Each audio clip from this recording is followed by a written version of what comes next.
c'est que ce qui s'est passé contre Israël est inacceptable. Rien ne peut le justifier. Ce qui s'est passé doit être condamné. Ce qui a été mis en œuvre, c'est une action terroriste au nom de l'islamisme dévoyé. La question de l'existence et la sécurité d'Israël est non négociable. Parce que le XXe siècle n'a pas donné cette horreur pour que ça recommence d'une manière ou d'une autre. La deuxième chose, c'est qu'il y a un agresseur, qui est le Hamas, et une victime, des victimes, qui sont ces familles ravagées par la violence barbare, qui ont subi un sort inacceptable. Franchement, quand on voit ça, ça donne pas confiance dans l'humanité. Je rappelle qu'on est au XXIe siècle. C'est pas la peine de regarder le Moyen-Âge. Troisième chose, il faut tout faire pour sortir les otages de la situation dans laquelle ils se trouvent. Parce que chaque vie humaine compte. Et je vous rappelle que la France s'était beaucoup battue pour que le soldat Shalit sorte vivant. Il est resté 5 ans en prison à Gaza. Et j'avais déclaré en tant que président de la République que Shalit était français puisqu'il avait la double nationalité. Et que si le Hamas touchait un Français, Shalit, c'est la France qui rentrait dans la bagarre. Quelles sont les solutions dont vous vous proposez? Que la solution n'est jamais dans la violence qui répond à la violence, dans la vengeance qui répond à l'agression, ou dans l'escalade qui ne peut conduire qu'à davantage de drames. Je voudrais redire que je crois dans une solution politique et qu'à un moment donné, quoi que vous le vouliez, quoi que vous pensiez aujourd'hui dans l'émotion, il faudra recommencer à parler.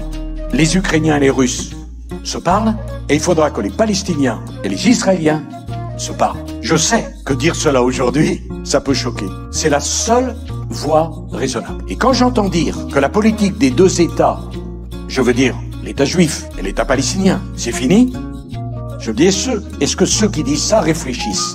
Si vous vous mettez au bord de la Lune et que vous regardez l'histoire, les Juifs et les Arabes ont vécu ensemble pendant des siècles et des siècles. Il faudra bien trouver une solution politique. Tout n'est pas dans la vengeance et dans la revanche. Même si il y a un agresseur, le Hamas, une victime Israël. Même si le Hamas, c'est une organisation terroriste, il faudra bien que Israël et les Palestiniens trouvent un chemin pour vivre à côté, ensemble. Et moi, je crois à la diversité du Moyen-Orient. Et je ne me résous pas à cette pureté ethnique qui n'est pas pure et qui est folle, où les sunnites et les chiites ne peuvent plus supporter, où les chrétiens sont pourchassés et où des insensés voudraient rayer de la carte Israël, ce que nous ne pouvons accepter. La voie de sortie, elle ne pourra être que politique et diplomatique. Selon vous, monsieur le président, l'homme est fait pour quelle chose? Le problème est très simple. L'homme est fait pour deux choses. L'homme, la femme, l'être humain. Pour aimer, pour travailler. Pour travailler, pour aimer. Il ne faut pas opposer les deux. On n'oppose pas la famille et le travail. Il faut aimer travailler. Ce qui fait la grandeur de l'humanité, c'est que nos vies durent le temps d'un timbre-poste. Et pourtant, tous les matins, il y a des gens comme vous qui se lèvent et qui veulent bâtir, qui veulent construire, qui voient grand. C'est ça le message qui doit être le vôtre. Et il ne faut pas le pervertir. Bien sûr, la modernité, bien sûr, la technologie. Mais dans la technologie, il y a une femme, un homme qui crée, qui a envie de progresser, qui a envie de réussir, et qui le fait par le travail. C'est ça la base. Et tout ce qui détruit l'idée du travail détruit la société. Il n'y a pas d'un côté, quelle est votre vie de famille quand vous n'avez pas de boulot? Et quel est votre avenir au boulot quand vous n'avez pas de famille? Il faut les deux. Et c'est ça le message qui doit être porté. Alors on peut me dire, j'ai pas changé. Non, j'ai pas changé. Le problème, c'est pas les heures de travail. Le problème, c'est l'intérêt de son travail. La récompense de son travail. L'idée qu'on se fait de son travail. Je connais des tas de salariés ou des tas de chefs d'entreprise qui aiment passionnément leur travail. C'est jamais le travail qui fatigue, c'est les ennuis qui fatiguent. Le travail, ça épanouit. Bon, et ben c'est ça qu'il faut expliquer à nos enfants. Il n'y a pas besoin de se prendre la tête sur des grands raisonnements. Hein. Et c'est pour ça qu'on est devenu la France. Sans travail, il n'y a rien. Sans amour non plus. Mais c'est les deux. Qu'est-ce que c'est que vous aimez, c'est les uns? J'aime ce qui est juste, c'est pour ça que je n'aime pas vraiment l'égalité. Je m'explique. Dans une même famille, vous avez plusieurs enfants. La justice, c'est de donner à chacun de vos enfants le temps dont il a besoin. Et ils n'ont pas besoin tous du même temps. C'est pas de faire un petit paquet pour chacun en divisant votre nombre d'heures disponibles à égalité. J'aime la différence, moi. On n'a pas tous la même énergie. On n'a pas tous le même talent. On n'a pas tous le même potentiel de santé. On n'a pas tous la même façon de voir les choses. Ce qui compte, c'est que chacun puisse vivre sa vie. Mais que celui qui veut aller plus loin, plus fort, qu'on le laisse aller plus loin et plus fort.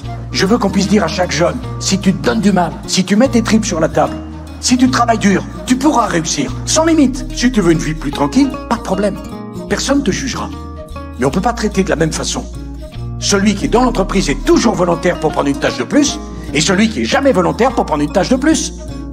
Ça, c'est pas juste. Pour se faire comprendre, faut déjà comprendre ce qu'on dit. Moi, c'est ma vie, ça. J'étais pas programmé pour devenir président de la République. J'étais pas connu. J'ai pas fait les grandes écoles. J'avais aucun réseau. Parce que dans l'immeuble où on habitait avec ma mère, être moins connu que nous l'étions, c'est impossible. Même dans notre immeuble, personne nous connaissait. Bah, tout le monde n'est pas président de la République. Bah, peut-être qu'à un moment donné, on mérite les choses qu'on a. Et on peut pas toujours dire c'est la faute du voisin, c'est la faute de mes parents, ou c'est la faute de l'autre. Il y a un moment donné, il faut se prendre en main et décider, on se lève, et puis on va construire notre vie. Et moi, ce que je veux, c'est un pays où chaque jeune, quelle que soit sa couleur de peau, quelle que soit son origine, quelle que soit l'origine de ses parents, puisse vivre cela. Ça, c'est la justice. Être juste, c'est pas donner à tout le monde la même chose. Parce que si vous donnez à tout le monde la même chose, vous êtes injuste. Parce qu'il y en a qui travaillent plus que d'autres, il y en a qui prennent plus de risques que d'autres, et il y en a qui ont plus de talent que d'autres.